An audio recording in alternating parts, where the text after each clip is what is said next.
हमने कल व्यापार चक्र टॉपिक स्टार्ट किया था जिसमें हम लोग समृद्धि प्रॉस्पेरिटी का अध्ययन कर चुके हैं। आज हम करेंगे सुस्ती। सुस्ती वह अवस्था होती है जिसमें उद्यमी निराशावादी हो जाते हैं। मांग में काफ़ी कमी होने के कारण उत्पादन, लाभ तथा रोजगार कम हो जाता है। कीमत तथा मजदूरी कम होती है परंतु बेरोजगारी बढ़ जाती है, इसलिए आय तथा उत्पादन कम हो जाता है। वास्तव में सुस्ती के बीच तेजी की अवस्था में ही समावेशित रहते हैं। वे स्वयं ही अर्थव्यवस्था के विस्तार को रोक देते हैं। तेजी के कारण अर्थव्यवस्था में निम्नलिखित परिवर्तन होते हैं जो तेजी को नियमित करके सुस्ती को जन्म देते हैं। जैसे पूर्ण रोजगार की स्थिति के पश्चात उत्पादन के साधनों की दुर्लभता के कारण उत्पादन की लागत बढ़ जाती है, जिसके कारण लाभ की मात्रा कम हो जाती है। इसी प्रकार पूंजी की दुर्लभता के कारण ब्याज की दरें बढ़ जाती हैं और ब्याज की दरें बढ़ने के परिणाम स्वरूप निवेश कम हो जाते हैं। तेजी की स्थिति में धनी वर्ग की आय में निर्धन वर्ग की तुलना में अधिक वृद्धि होती है। इसके फलस्वरूप उपभोग वस्तुओं की मांग कम होती है तथा उत्पादन में कमी हो जाती है। तेजी को नियमित करने वाले उपरोक्त कारकों के फलस्वरूप तेजी में कमी आ जाती है तथा सुस्ती की स्थिति प्रारंभ हो जाती है। समृद्धि की स्थिति में उद्योगपति कई ऐसे उद्योगों में इन्वेस्टमेंट कर देते हैं जो लाभकारी नहीं होते हैं, जिसके परिणाम स्वरूप आशा निराशा में परिवर्तित हो जाती है। निवेश कम होना आरंभ हो जाता है, कई उद्योग बंद होने लगते हैं, बेरोजगारी बढ़ती है तथा लोगों की आय कम होने लगती है। वास्तव में जब अर्थव्यवस्था पूर्ण रोजगार की स्थिति प्राप्त कर लेती है तो निवेश में वृद्धि होने के कारण ब्याज, मजदूरी तथा अन्य लागतों में वृद्धि होने के फलस्वरूप कीमतें बढ़ जाती हैं। कीमतें बढ़ने के कारण मांग कम होती है। मांग कम होने के कारण फर्में अपने स्टॉक को सस्ती कीमतों पर बेचना आरंभ कर देती है तथा सुस्ती की अवस्था आरंभ हो जाती है। इस अवस्था में आर्थिक क्रियाओं में गिरावट आने लगती है। सुस्ती की अवस्था की जो मुख्य विशेषताएं हैं वो हम निम्न बिंदुओं के द्वारा बता सकते हैं।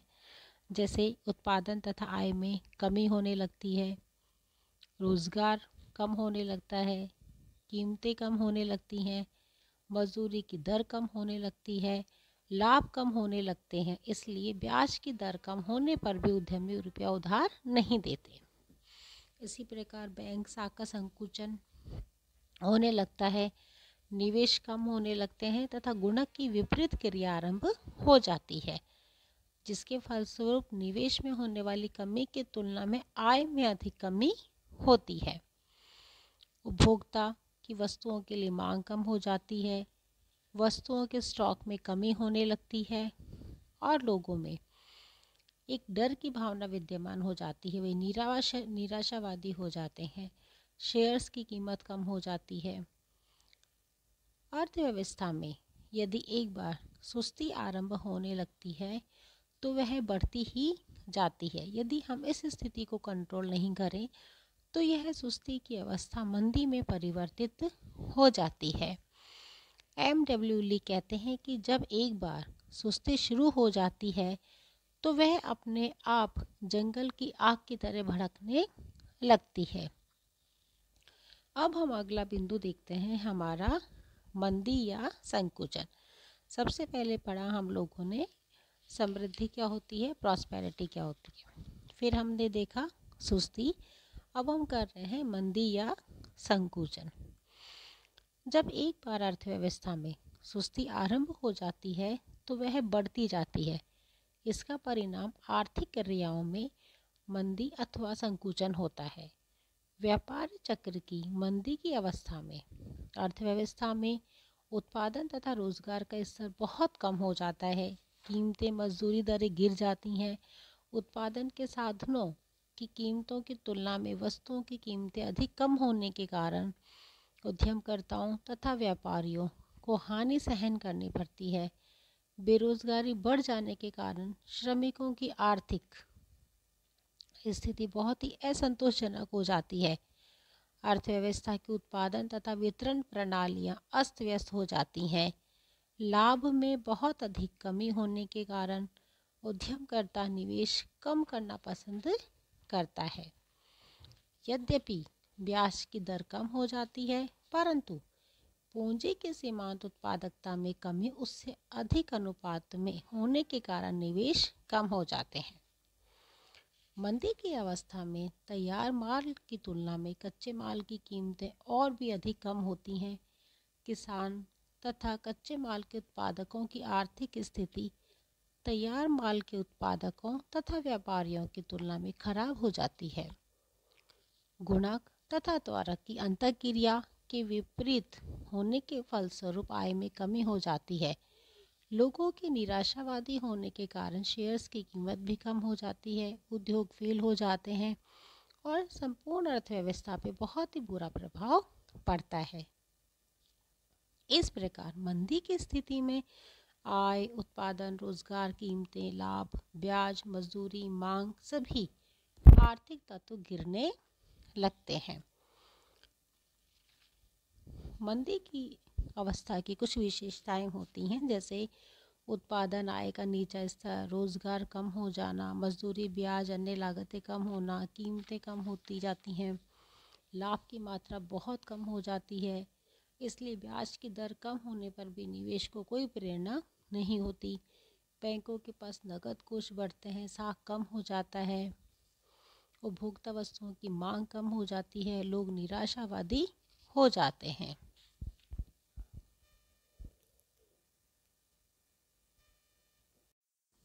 अब हम व्यापार चक्र की चौथी अवस्था पुनरुत्थान का अध्ययन करते हैं।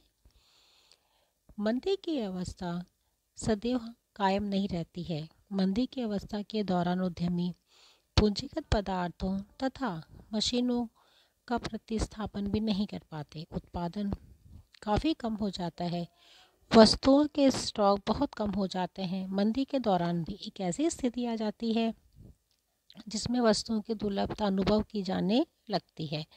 मशीनों के प्रतिस्थापन की आवश्यकता इतनी अधिक बढ़ जाती है कि उद्यमियों को घिसी हुई मशीनों के स्थान पर नई मशीनें खरीदनी पड़ती है। इसके फलस्वरूप पूंजीगत वस्तुओं की मांग बढ़ती है। पूंजीगत उद्योगों में निवेश बढ़ाना पड़ता है। निवेश में वृद्धि होने के फलस्वरूप गुणांक तथा त्वरक की अंतःक्रिया आरंभ हो जाती है। इसके फलस्वरूप आय बढ़ती है, वस्तुओं की मांग में वृद्धि होती है, उत्पादन बढ़ता है तथा रोजगार बढ़ना आरंभ हो जाता है। इस प्रकार मंदी की स्थिति से निकलकर धीरे धीरे तेजी की ओर बढ़ने लगते हैं तथा नया व्यापार चक्र आरंभ हो जाता है। पुनरुत्थान की इस अवस्था की कुछ विशेषताएं हैं जो इस प्रकार होती हैं।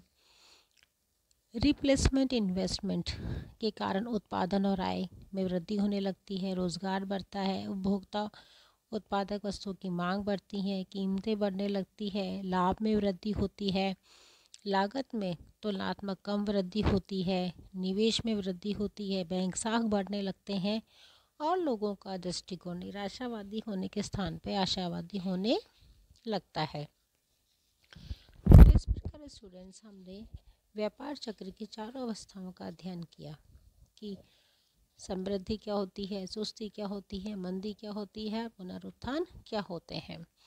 और व्यापार चक्र का जो डायग्राम होता है बिल्कुल वेव की तरह होता है, तरंग की तरह होता है और ये तरंगें ये बताती है कि अर्थव्यवस्था में उतार चढ़ाव आते रहते हैं।